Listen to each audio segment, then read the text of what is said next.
Yeah, check me out when I do this enhanced lineup. See, I got this boy nice and natural, cut down, tape it up. It's my man, Chief Keef. Let me show you how I do my 1-2 with the simplest of enhancements.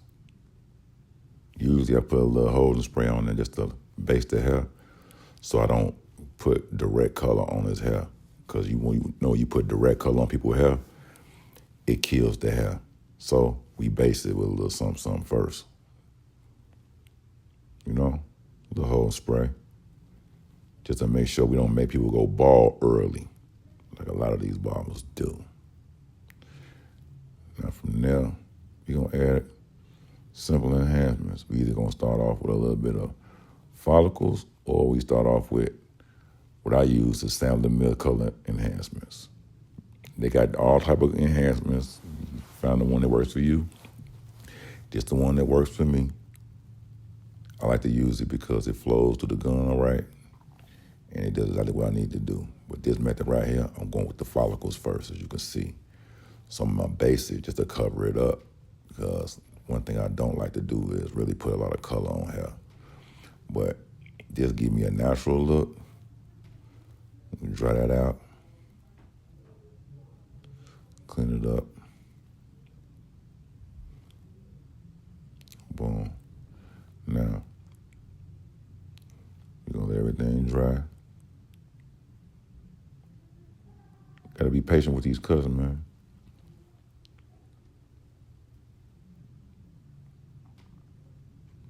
Now, a lot of times, I either do follicles and color, or I'll just use follicles. On some haircuts, like the sponge cuts, I'll just use color. Depends on how full the hair is, because I only want to go for the lightness of the hair.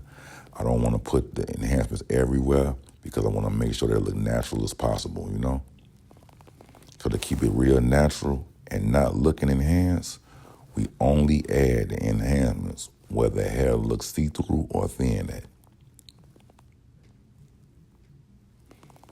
Now this right here, this is one of my sharpest liners. I use this for, detailing. But everybody got a detail clipper, but my sharpest liner is where I just use this to touch and remove the excess follicles and hold and spray from the skin. Finish detailing.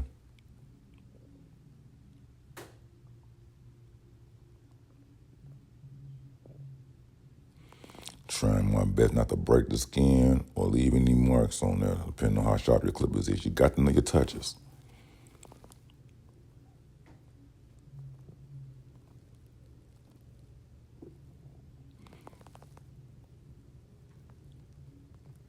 As you can see, I make sure the clippers are hit a certain kind of way. See, I got 0 gap clippers, and I have detailed gap clippers. It doesn't matter what kind of clipper I use. It's all about how I have them set. So I always have me like a clipper that does direct, straight business as far as the cut down and all that. And I try to use like a vapor blade, and then I use like a direct blade.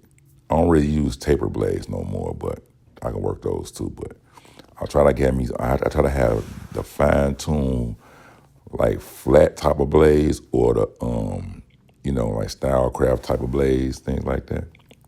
And I try to have like a vapor blade. So I always like to touch the haircuts with 2 textures of clipper and liner. That way I can get the hair cut down properly.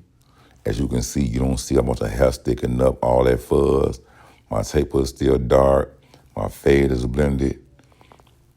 And I hit my liner with a regular base lining, hot towel, whatever I want to use to prep the skin or whatever.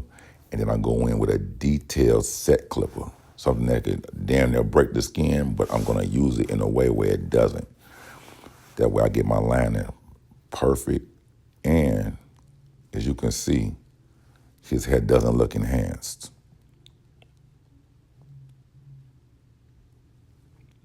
You feel me? It flows right with the waves. See, what we're doing is we're filling in the hair to make it look fuller. We're not making magic marker looking linings. The objective here is to fill the hair to make it look exactly like what God gave them. This is how your enhanced haircut's supposed to look. As natural as possible, without anybody being able to notice that you enhanced the hair. Feel me?